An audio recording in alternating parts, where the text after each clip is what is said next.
Hello friend hello friend, आपका स्वागत है आपके अपने चैनल नर्सिंग कल्ट पर। आज का टॉपिक है coronary artery disease. What is coronary artery disease? Coronary artery disease is a narrowing of the artery that prevent adequate blood supply to the heart and lead the myocardium cell dead. But how it's happen? सबसे main बात यह कि होता किस तरह है। पहले हम एक नॉर्मल पर्सन को देखते हैं, एक नॉर्मल आदमी जो एक्सरसाइज कर रहा है, जंपिंग कर रहा है, रनिंग कर रहा है, यानी वो अपने आप को एक्सर्स कर रहा है, यानी अपने आप को किसी फिजिकल एक्सरसाइज के अंदर इन्वॉल्व कर रहा है। जब भी ऐसा होता है तो हमारे शरीर में और हमारी हार्ट की टिश्यू में ऑक्सीजन की डिमांड इंक्रीज़ हो जाती है। इस ऑक्सीजन की डिमांड को पूरा करने के लिए हमारे शरीर के अंदर कंपनसेटरी मैकेनिज्म काम करता है, जो कि हमारी हार्ट रेट को इंक्रीज़ करा देता है। जब हार्ट रेट इंक्रीज़ होती है तो हमारे शरीर के अंदर हमारा हार्ट में स्ट्रोक वॉल्यूम इंक्रीज़ हो जाता है। जब भी हमारे हार्ट का स्ट्रोक वॉल्यूम इंक्रीज़ होता है तो हमारे शरीर का कार्डियक आउटपुट इंक्रीज़ हो जाता है और सिस्टमेटिक सर्कुलेशन में ब्लड फ्लो तेज हो जाता है। इसकी वजह से हमारे हार्ट को भी प्रॉपर ब्लड सप्लाई मिलती है। हार्ट को ब्लड सप्लाई मिलने का मतलब ये होगा हमारी हार्ट की मसल में कुछ स्पेशल टाइप की आर्टरी होती है, जिसे कहा जाता है कोरोनरी आर्टरी। यह आर्टरी हमारे हार्ट की मायोकार्डियम सेल्स को ऑक्सीजन प्रोवाइड कराती है, साथ ही साथ न्यूट्रिएंट जो है हमारे जो बेसिक न्यूट्रिएंट हैं जो हमारी मायोकार्डियम सेल को चाहिए वो प्रोवाइड कराती है। But we see the coronary artery disease. इसमें क्या होता है ना कि हमारे शरीर में यानी कोई ना कोई बीमारी होने के कुछ ना कुछ कोज होते हैं। उसमें सबसे बड़ा एक कोज है, जिससे कि मैं जो समझता हूँ वो सबसे बड़ा कोज है बैड कोलेस्ट्रॉल का बढ़ना, यानी LDL का बढ़ना। LDL mean low density lipoprotein. यह लिपोप्रोटीन हमारी ब्लड सर्कुलेशन सिस्टम के अंदर इंक्रीज़ होता है और साथ ही साथ हमारी कोरोनरी आर्टरी में भी इंक्रीज़ हो जाता है। जब ये इंक्रीज़ होता है तो ये हमारी ब्लड वेसल की लाइनिंग को डैमेज करने लगता है, और जब भी ब्लड वेसल की लाइनिंग जो एंडोथेलियम से बनी होती है ये डिस्टर्ब होती है तो जितना भी ब्लड में LDL फ्लो कर रहा है वो LDL धीरे धीरे हमारी उस लाइनिंग के अंदर डिपॉजिट होने लगता है। जब ये डिपॉजिट होने लगता है तो हमारे शरीर में कुछ WBC है, जैसे कि मैक्रोफेजेस, वो आती है और वो इस इन्फ्लामेटरी रिएक्शन को कम कराने की कोशिश करती है। जब वो इन्फ्लामेटरी रिएक्शन को कम कराने की कोशिश करती है तो वो अपने आप को मैक्रोफेज से फॉर्म सेल में बदल देती है, और वो फॉर्म सेल वहाँ डिपॉजिट होती रहती है। वो LDL को फेगोसाइट करती रहती है और प्रिवेंट करती है कि वो ल्यूमन को ज़्यादा छोटा ना होने दे। जो नेरो हो रहा था ल्यूमन, उस ल्यूमन को नेरो ना होने दे। बट ऐसा हो नहीं पाता क्योंकि हमारे शरीर में ऑलरेडी LDL का लेवल इंक्रीज़ है। तो यहाँ पर प्लेग बन जाता है, और ये प्लेग दो काम करता है मेन। ये नेरो करता है ल्यूमन की वेसल को, जिससे कि एडिक्वेट अमाउंट में ब्लड फ्लो नहीं हो पाता। दूसरी चीज़, यह एथेरोस्क्लेरोसिस कर देता है। अब what is atherosclerosis? Atherosclerosis mean hardening of the blood vessels. जैसे कि आप जानते हैं कि अगर ब्लड वेसल हार्ड हो जाए तो उससे कई सीवियर प्रॉब्लम हो सकती है। हम इसको नेक्स्ट वीडियो में देखेंगे व्हाट इज़ एथेरोस्क्लेरोसिस। अभी हम मेन फोकस करते हैं कोरोनरी आर्टरी डिजीज़ में। जैसे कि हम सब जानते हैं कि हमारे शरीर के अंदर एक हार्ट है, उस हार्ट के 4 चैम्बर हैं, जिसमें से 2 चैम्बर मैंने अभी इस ट्रांसफर सेक्शन में बनाए हैं। ये ट्रांसफर सेक्शन है हार्ट का, इसमें राइट वेंट्रिकल और लेफ्ट वेंट्रिकल है। जब लेफ्ट वेंट्रिकल से ब्लड लेफ्ट एट्रियम से ब्लड लेफ्ट वेंट्रिकल में आता है और लेफ्ट वेंट्रिकल से यह ब्लड एओर्टा में जाता है, यानी कि सिस्टमेटिक सर्कुलेशन में जाता है। उसी समय ये ब्लड उस एओर्टा में स्थित coronary sinus, some special type of opening है, कोरोनरी साइनस जिसको कहा जाता है, वहाँ से ये ब्लड कोरोनरी आर्टरी के द्वारा हमारी हार्ट मसल को मिलता है।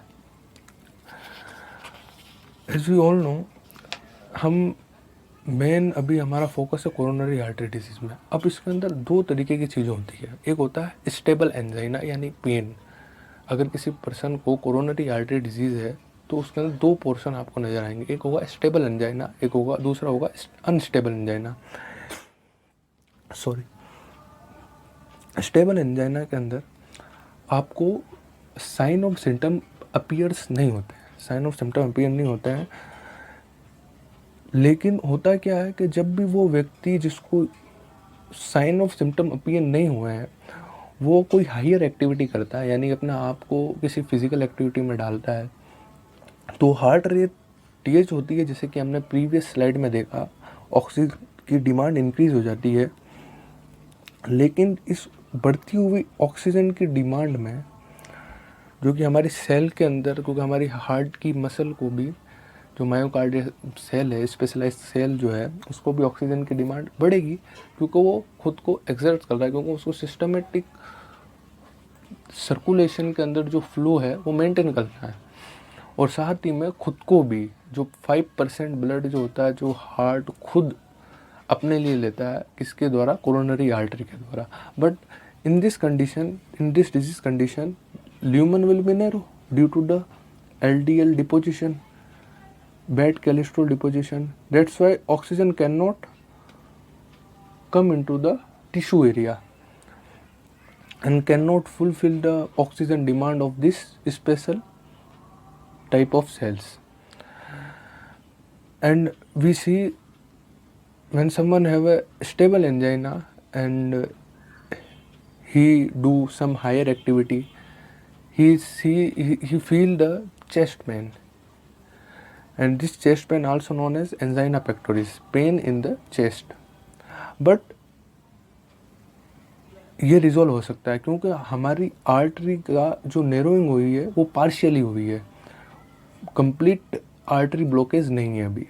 इस वजह से जैसे ही वो रेस्ट कंडीशन में आएगा, जब वो अपने आप को रेस्टिंग फेज में लेकर आएगा, तो ऑक्सीजन की डिमांड घटेगी और हमारा पेन जो होगा वो रिड्यूस हो जाएगा। जो मेन कोज जो है हमारा पेन को रिड्यूस करना, वो यहाँ पर क्लियर हो जाएगा। जैसे आप समझ रहे हैं, आप देख रहे हैं यहाँ पर कि किसी के पास when someone have a coronary artery disease but sign symptom appear नहीं है, तो उसको स्टेबल एंजाइना है।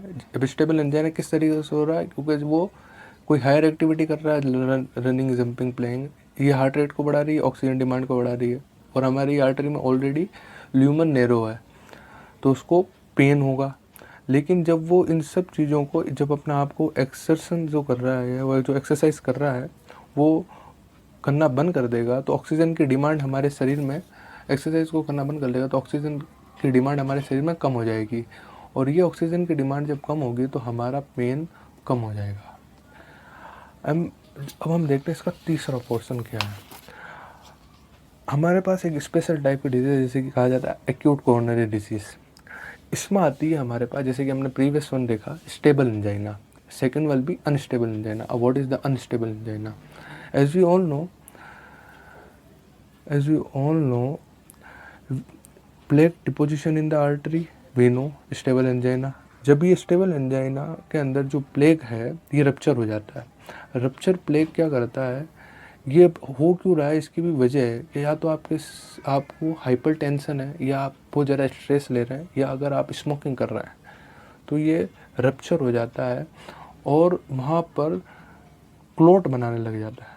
ये क्लोट बना लेता है, ये क्लोट पूरी तरीके से आर्टरी को ब्लॉक कर देता है पूरी तरीके से, और इसमें अनस्टेबल एंजाइना देखा जाता है। अनस्टेबल एंजाइना का मतलब क्या हुआ कि जब आप कोई एक्सरसाइज नहीं कर रहे हैं, अब आपने आपको किसी फिजिकल एक्टिविटी में नहीं डाल रहे हैं, तब भी आपको चेस्ट पेन होगा एट द रेस्ट। जब भी यह थ्रोम्बस बनता है और यह थ्रोम्बस टूट के आगे की ओर बढ़ता है तो उसको हम कहते हैं एम्बोलाई, जिसे कहता है एम्बोलस। ये एम्बोलस फ्लो करता है toward the distal end of the blood vessel. Distal end मतलब दूर की ओर। अगर किसी ब्लड वेसल में इस तरफ अगर ब्लॉकेज हुआ है और वो ब्लॉकेज थ्रोम्बस जो है, जो इस पे थ्रोम्बस है, जो थ्रोम्बोसाइट जो सेल्स वहाँ आ रखी है, वो सेल्स टूट कर और एम्बोलाई में कन्वर्ट हो जाती है और वो एम्बोलाई पूरी आर्टरी में ट्रेवल करता है और वो डिस्टल एंड में जाके एक ब्लॉकेज बनाता है और वहाँ की भी सेल को डेड करने लग जाता है। जैसे कि आप देख रहे हैं कि ये एम्बोलस फ्लो कर रहा है ब्लड वेसल में और कोज कर रहा है आर्टरी को ब्लॉक करने का। रिड्यूस वहाँ पर क्या होगा, ब्लड फ्लो रिड्यूस हो जाएगा डिस्टल एंड के अंदर, तो वहाँ पर ऑक्सीजन की पूर्ति नहीं हो पा रही है उस सेल को और वो मायोकार्डियम सेल जो हो रही है वो डेड हो रही है। लेकिन जब भी आपको अनस्टेबल एंजाइना होगा तो आपको चेस्ट पेन होगा एट रेस्ट कंडीशन, बट आप अगर इसको ट्रीट नहीं करोगे, ये ट्रीट नहीं होगा, आपने इसको ऊपर ज़्यादा ध्यान नहीं दिया और आप टाइम लगा और यह जब कम्प्लीटली, जो कि यहाँ पर पहले हमारे देख रहे हैं सेकंड के अंदर, ये पार्शियली ब्लॉक जो था पहले इस कंडीशन में, और जब ये कंप्लीट ब्लॉकेज हो जाएगा तो यह हार्ट अटैक कॉज कर सकता है। और जब ये हार्ट अटैक को आप सडन होगा, अक्यूट होगा, जैसे कि हम डिजीज़ कंडीशन का नाम है अक्यूट कोरोनरी सिंड्रोम, मतलब ये ऑन सेट होगा। Keep like and subscribe my channel.